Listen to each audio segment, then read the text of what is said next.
আপনি ইতিহাসের পাতার দিকে তাকান, ইতিহাসের কোনো পাতায় ইসলামের এই অর্থনীতির ইতিহাস খুঁজে পাবেন না।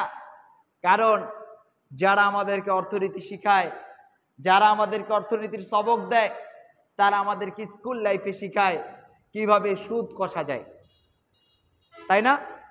আমাদেরকে শিখায় 1000 টাকা যদি আমি মানুষকে দেই, এটা 1 বছর পর কি পরিমাণ আসবে মুনাফা সহ, এটা 2 বছর পর কি পরিমাণ আসবে, চক্রবৃদ্ধি আকারে কি পরিমাণ আসবে, শিখায় না এটা?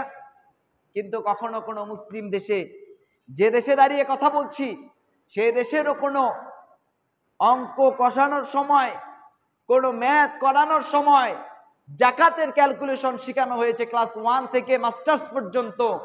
একটা ক্লাসেও পাওয়া যাবে না একটা ম্যাথ, পাওয়া যাবে? অথচ আমরা যে দেশে দাঁড়িয়ে কথা বলছি, এদেশের 90% লোক মুসলিম, যে দেশের 90% লোক মুসলিম, কিন্তু তার সন্তানকে স্কুল কারিকুলামে কিংবা মাদ্রাসা কারিকুলামে কিংবা ইউনিভার্সিটি লেভেলে, কোনো লেভেলেই জাকাতকে কিভাবে পরিমাপ করা যায়, জাকাত ভিত্তিক অর্থনীতি কিভাবে প্রতিষ্ঠা করা যায়, এইটা শিখায় না।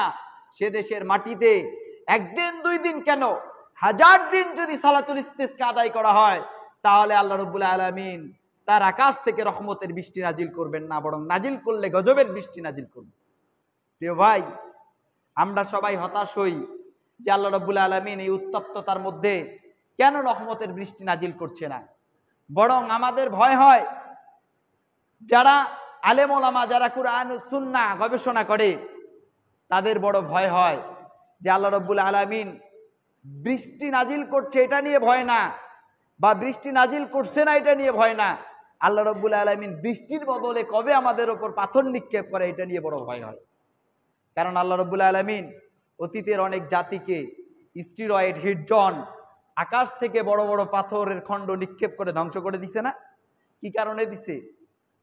কি কারণে দিছে? তাদের করা পাপের কারণে।